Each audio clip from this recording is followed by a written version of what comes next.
Yo, Facebook. It's just another video in the park that I'm gonna make today. I'm gonna talk about my most recent sectioning and what I think of it. Um, so I'm gonna start by how it happened and how it came about and how I've been dealt with and how I feel about it. What happened was, I was basically shouting my head off again. I was going for another Kanye. That's what I'm just gonna call these mental breakdowns, right? When you have a mental breakdown. But I wouldn't say my mental breakdown's to do with mental health. It's more to do with anger and the situation that I'm going through. So yeah, I had a Kanye, I had a Yeezy. Police were phoned to the home. Police arrived at the home. And I didn't like the way one of the officers was speaking to me and the way how he was acting around me. To be honest, I don't really like any kind of confrontation with police, full stop. If I could avoid you guys 100%, I would. If when it comes to police, them, you guys, whatever. I don't like being around them. There's something about that job that makes those people, numerous people that work that job a particular way. There's something about people that have to be aggressive with the public. They create a separation anyway. I'm not going to go into that on the mentality of an officer. Fuck that. This video ain't for them. So yeah, I ended up getting sectioned because of it. Let me stop here for a minute. I ended up getting sectioned. Well, they held me underneath a section 136, which means they have the right to, if they believe I'm suffering from a mental disorder, to take me to a place of safety or for me to be assessed. I believe these assessments that I go through with mental health, they do not even assess me not one bit. I mean, I'm talking to you right now, they're saying that it's a non-organic psychosis. I don't know what that's supposed to mean, just because they know that I've smoked weed in the past. I mean, I'm typically your normal guy, except for doing abnormal things like being 40 on my 47 shift. That's the only thing that's making me different. Other than that, I'm a beneficial member of society. I'm currently not working, I'm unemployed. Yeah, fair enough. But I'm still a beneficial member of society. You don't have to be working to say you're a part of society. But anyway, so what's happening with that is I've been abducted. That's what I'm calling it now. It's just harassment. It's harassment on another level, because what's going on, the police could choose any moment to section 135 me or 136 me, and I've chosen to now document this on my timeline. If you're following through with this, thank you, because it really means a lot to me. But I'm just gonna start documenting my videos. I'm going to start recording what happens. I'm going to start giving the rundown on why. And you could even decide if you think the doctors are getting it right or wrong. I completely think they've gotten it wrong. And what I don't like about being sectioned is, alright, so you get taken to the hospital, right? For whatever reason you've been sectioned, you've been assessed, the assessment's deemed that you've got mental illness. They need to assess you in a hospital. You're going there for further assessment. While you're there, you don't have no say on whether you get to leave or not. You're there until the doctor says, alright, you have leave or this or that.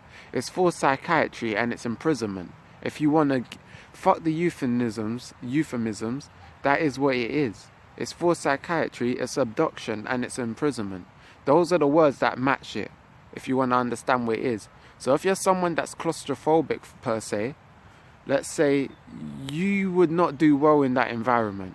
If you're someone that's very sociable, the environment you're in, you don't want to associate with the other patients, if you know what I mean. If anyone's been in a mental hospital, I know it sounds...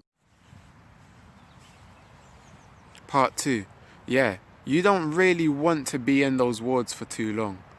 So yeah, I got section 136, the ambulance team arrived. They deemed that I suffer from mental illness, so they took me there. 1 minute, I'm going to make a part 3. Yeah, so I got sectioned for some dumb shit, really. I got sectioned for what you would want to class as anger problems, which is understandable. It's like as if you got sectioned for grief because you might have... I don't know, man. I'm not even going to go into that analogy. But yeah, so I thought of a good example while I was in there. Long story short, the questions they asked me and the answers I give them, it's like, say for example, a roadman got caught on the road with a knife, innit? Right now, I could get sectioned for that or sent to a forensic hospital where it's like the mental health ward, but you're behind a cage. Like you're behind like a prison cage. So you can't escape and all of that. But I'm getting sectioned. It's not even... I honestly don't believe I suffer from a mental health disorder. This is me disclaiming it right now. I'm being medicated for something I don't suffer from. But thankfully, the medication I'm taking, which is aripiprazole, I've got a depot, I don't notice the difference. I'm taking it, but I don't feel like the medicine's making me worse or making me have a disorder. Like, it's just there. I feel like I'm very lethargic because of it. And I do notice I'm on it. But I ain't noticing it doing any harm to me. It's just that it's debilitating a bit. And it does slow you down a little. Yeah. I just feel like it's very, it makes you feel very powerless. Because you get medicated, you get taken from wherever you are. Right now, I could be taken for another assessment just because, let's say, I might almost get in a street fight. They might section me because of that, and they might say, look, it's mental health. You didn't want to explain why you was upset with the guy, or the guy was about to start like getting in a fight with you, and I could be in there for a month imprisoned before I ever get a chance to get back out there. And it just wastes your time. It's a month doesn't sound like a lot, but it starts adding up, especially when it could be for stupidness. Like, it could happen over like 5 times. That adds up to 5 months. You basically done half a year's sentence, and some people get a year for what? Maybe half a year of your life has gone down the drain basically, and time is precious. I was talking for a while and I noticed I never even hit the record, man. Silly me. But yeah, I'm just venting. I'm just letting it all out. From now on, I'm going to be recording whatever goes on with me and the doctors. If it comes down to me getting sectioned, so you guys could hear for yourself whether or not it's making sense. Like, to wrap things up, they're saying I got a non-organic psychotic illness that they're treating me for with aripiprazole. The reasons why they believe I have this is because I keep screaming in pain. Police get phoned and I don't explain to them exactly what's upsetting me. I'm suffering from anger problems, not mental disorder. I keep getting sectioned. When you get sectioned, you feel very powerless. This is a recap video of my vent. You feel very powerless because there's laws written that benefit the man and the police. I can be section 135 or section 136. They currently, what I forgot to add. The police, I've been told, have taken my airsoft equipment. They've taken my tactical vest, which has nothing to do with criminal behavior. Basically, they're sectioning me for deviancy. And they've taken my air gun. I'm going to see if I could get these returned to me. But what my care coordinator was telling me was that I could be sectioned or charged if I try to attain any more equipment that's along the lines of airsoft. Come on, man. Airsoft is a legal sport. You can't tell me you're taking it off me. I honestly believe racial discrimination's still strong in this country. Because I'm a black man and you hear a black man's got a replica gun, you think gangster or thug or like a badass or some shit like that. Come on, man. I know bare white kids. There's bare parents that have white kids that will buy a gun for them and let them happily keep it in the back garden and shoot it up. You won't think gangster, thug or badass. You'll think soldier or hero or things along those lines. It's just the way how people think, man. It's your schema. All Hollywood's fucked with our schema. I'm not even going into that. Hollywood has fucked with your schema. Ask yourself this.